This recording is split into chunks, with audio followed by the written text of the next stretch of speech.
রাজধানীর মোহাম্মদপুর এখন যেন আতঙ্কের জনপদ, যেখানে প্রকাশ্যে ছিনতাই, মাদক ব্যবসা নিয়ন্ত্রণ ও আধিপত্য বিস্তার নিয়ে প্রায় ঘটছে খুন খারাপি।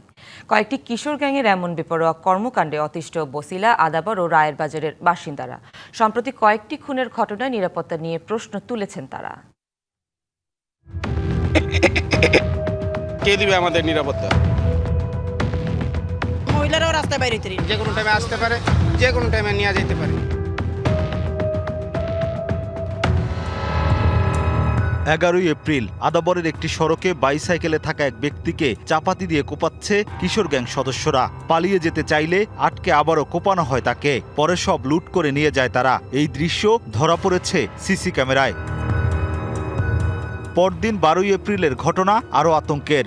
রায়ের বাজার সড়কে প্রকাশ্য কোপানো হচ্ছে কিশোর গ্যাংয়ের লিডার অ্যালেক্স ইমনকে। তাকে এলোপাতাড়ি কুপিয়ে হত্যা করে প্রতিপক্ষ।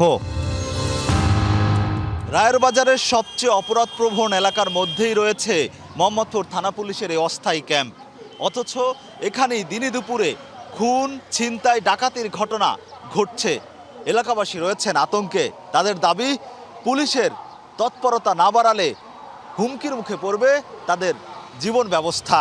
ছিনতাইয়ের মোবাইল ফোন নিয়ে শাহরুখ আরমান গ্রুপের সঙ্গে বিরোধ ছিল ইমনের। রায়ের বাজার 1 ও 2 নম্বর গেট এলাকা নিয়ন্ত্রণ করত তারা। শীর্ষ সন্ত্রাসীদের সহযোগী হয়ে কাজ করার অভিযোগ তাদের বিরুদ্ধে। মোহাম্মদপুর, বসিলা, আদাবর ও রায়ের বাজার ঘিরে সক্রিয় 10টি কিশোর গ্যাং। প্রায় সময় প্রকাশ্য অস্ত্রের মহড়া দিতে দেখা যায় তাদের। এছাড়া রাজধানীর বিভিন্ন স্থানে ছড়িয়ে রয়েছে কিশোর গ্যাং। অনেক সময় আধিপত্য বিস্তার ও মাদক ব্যবসা নিয়ে অপরাধ কর্মকাণ্ডে জড়িয়ে পড়ে তারা। রাজধানীতে সবচেয়ে বেশি কিশোর গ্যাং মিরপুরে, যার সংখ্যা 32টি। সবচেয়ে কম রমনা বিভাগে। আর অপরাধপ্রবণ এলাকা হিসেবে পরিচিত মোহাম্মদপুর।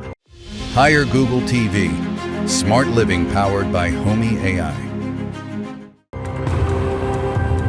প্রকাশ্য খুনাখুনির ঘটনায় উদ্বেগ তৈরি হয়েছে এসব এলাকার বাসিন্দাদের মধ্যে। কিশোর গ্যাংয়ের বেপরোয়া কর্মকাণ্ডে অতিষ্ঠ তারা। চাঁদাবাজি, চিন্তায়, খুনি, লুটপাট এগুলি তো এই এলাকার নাম করা সবসময় থাকে। প্রশাসন দেখে, এলাকার প্রতিনিধি আছে যারা, তারাও দেখতে আছে সবাই। মনে করেন আমরা দূরের লোক, আমরা কিছু বললে সমস্যা। না আমরা কি করবো, আমাকে সন্তানকে আমাকে ঘরে রাখতে হয়, হেফাজতে রাখতে হয়, আমাকে হেফাজতে থাকতে হয়। মহিলারাও রাস্তায় বাইরে না। দিনের বেলায় এইসব যদি ঘটনা ঘটে তাহলে আমরা কিভাবে চলবো?